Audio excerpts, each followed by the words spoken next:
Hi, I'm Jim Riley. Welcome to our program. Today, we'll raise some questions, latch on to some answers, and lower the boom on accidents.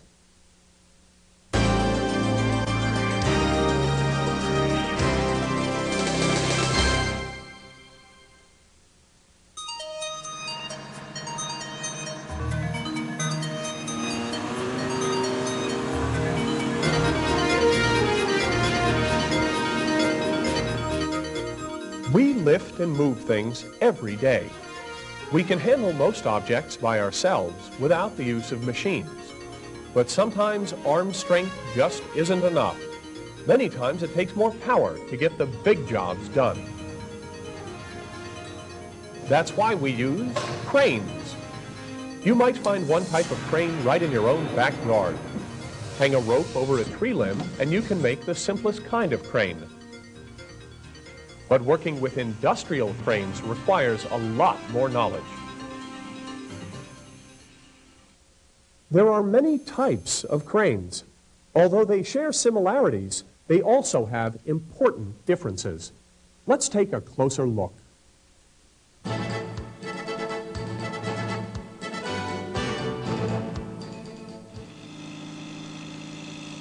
Most industrial cranes fall into three basic categories: overhead cranes, jib cranes, and boom cranes. Overhead cranes are attached to support platforms or the walls of buildings. These cranes move along bridges to carry their loads, usually in a straight line. Unlike other cranes, they really don't have much range of motion. Jib cranes, such as the wall crane, have an arm which suspends a hoist rope, block, and hook, and can pivot to position loads. It's important to remember that a jib crane's arm cannot be adjusted for angle. It is locked into a horizontal position. But the crane's hoist block may be able to move along the jib arm. Boom cranes, such as truck or tower cranes, are the most complicated group. Boom cranes are similar to jib cranes in that they also have a hoist rope and a hook, both of which hang from an arm. However, where a jib arm is locked into a horizontal position, a boom arm can be adjusted for angle and length. There are many variables to take into account when you are dealing with boom cranes. In fact, operators usually require special training in order to use these cranes. Cranes are powerful and complicated machines, so it is important to take the time to get to know them before working with them.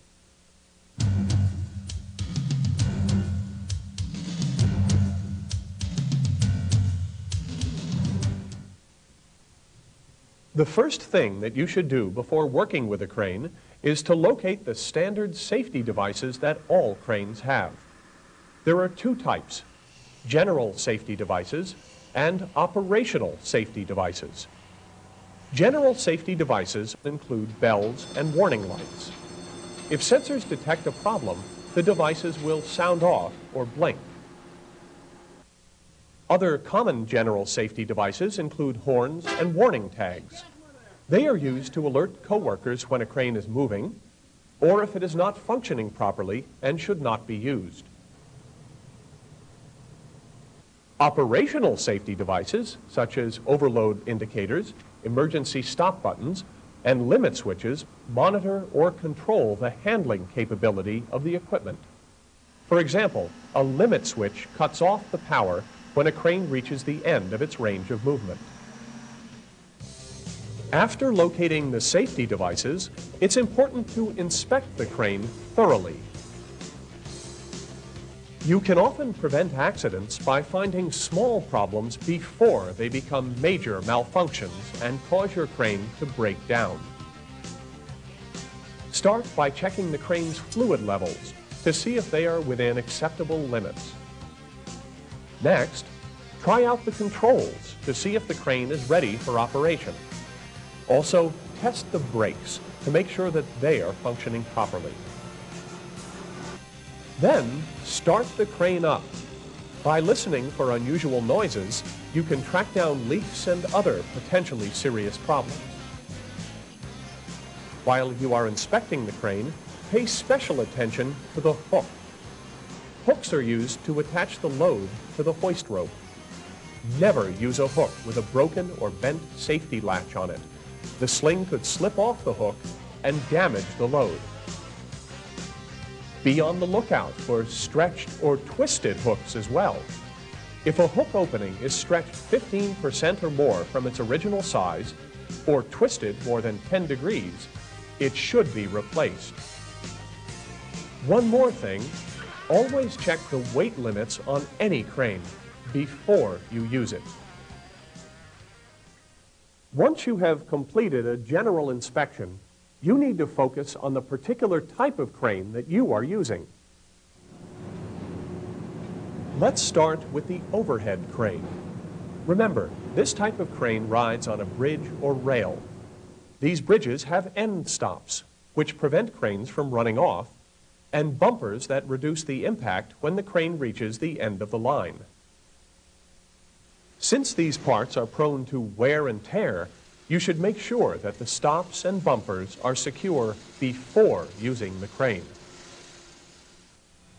When you are working with a jib crane, make sure you know the jib arm's range of motion. Without this knowledge, you could get your hands or fingers caught in the equipment. Check the arm for bent supports or misalignment as well. This should also be done periodically while you are using the crane. You should also check the hoist brake. Make sure it can hold and lower the crane's load safely.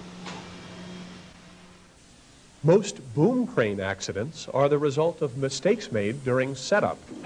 By using the load chart, making sure that the crane is level, and knowing the capacity of the slings that you are using, you can prevent a lot of problems. A boom crane is equipped with legs called outriggers, which are used to position and level the crane. Start by extending the outriggers and placing them on solid ground. Wood or metal plates are often used to ensure secure footing. After extending the outriggers, check the level inside the cab to see if the crane is parallel to the ground. If it isn't, and you try to make a lift, the crane could become severely damaged. An unbalanced crane can also tip over and damage equipment or injure a co-worker. So take the time to level the crane with the outriggers. Another important step to take when setting up a boom crane for a lift is to consult the crane's load chart. The load chart lists the weight capacities for the crane at various boom angles and lengths. You can find the load chart by looking for the copy that is permanently attached to the crane, or by asking your supervisor, who usually has a copy available. When you are calculating the weight of the load, be sure to include all lifting accessories, such as the rigging, the block, and the hook. Make sure you find the right boom length and angle that is needed for the lift. If you take the time to understand the load chart before you begin, you will be well on your way to a safe lift.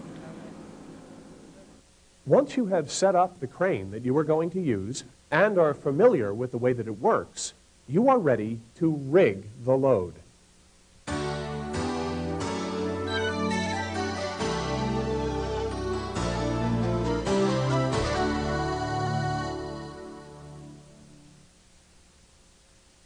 The first step is to make sure that nothing is in the way of the crane.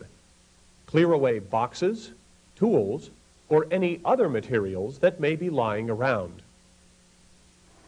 Once the area is clear, position the crane directly over the load so that the hoist rope hangs straight down. This will prevent you from making a diagonal lift, which could damage the crane. You must lift the load straight up and down. If you try to lift a load diagonally, you could damage the crane. Next, attach the load. Be sure to put the sling on the hook correctly. A hook is designed to support loads at its center, so never put the sling on the tip of the hook. If you do, the weight could stretch and weaken it. Once you have rigged and attached the load, make sure that everyone you are working with understands standard hand signals.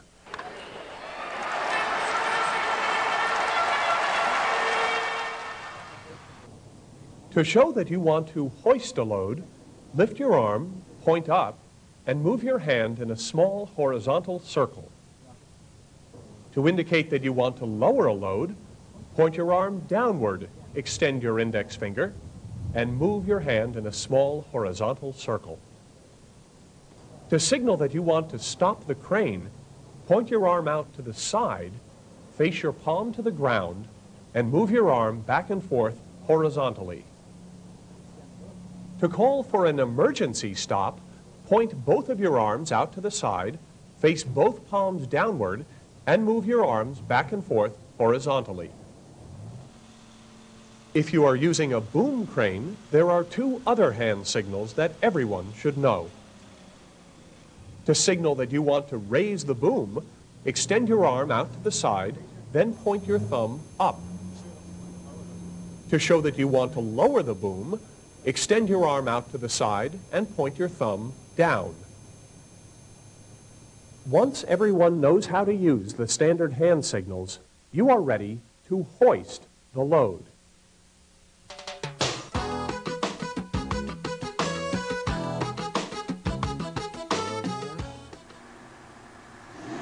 As you begin the lift, pay close attention to the angle of the load. This is the angle between the load and level ground. The best way to lift is with the load parallel to level ground. If the angle of the load exceeds 10 degrees, the load could fall out of the sling, damaging equipment or injuring a coworker. Once you have a load balanced and have hoisted it into the air, you will probably need to travel with it. Be sure to move at low speeds. This lets you see where you are going and at the same time keep an eye on the load. When traveling, it's a good idea to stop periodically to make sure the load is stable. Be sure to avoid sudden stops and starts that could unbalance the load. Always watch where you are going. You should never pass a load over someone or let anyone walk underneath it. If the load fell, it could seriously injure them. You have the greatest control of the load when you use a tag line. A tag line is a piece of rope that is attached to the hoist block or the load itself. By putting tension on the tag line, you can help move the load smoothly and safely to its destination. When you get the load to its stopping point or its destination, be sure to land it. A suspended load is an accident waiting to happen. Someone could walk or drive into the load, or it could fall. As you put it down, lower the load slowly, stopping a few inches from the landing point to make sure everything is secure. Then lower it the rest of the way. Once the load has been landed, the slings should be removed and put back where they belong.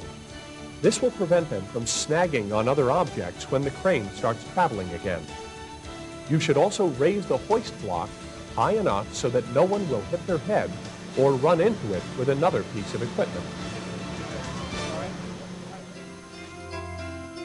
By moving the things that take a lot of power to lift, cranes help make our lives easier. But if they aren't used properly, they can cause damage, injury, even death. So knowing how to lift, move, and land a load will not only make our lives easier, it will help to keep us safe as well. Let's review. Familiarize yourself with the type of crane that you are using. Remember to inspect the crane before working with it. Make sure that you and your coworkers know the proper hand signals. Know the weight capacity of the crane before rigging your load. Always position the crane directly over the load. And when lifting, check the angle of the load to make sure that it is level. Safety can sometimes seem like a burden, but by learning to use cranes properly, that load can be lifted off our shoulders.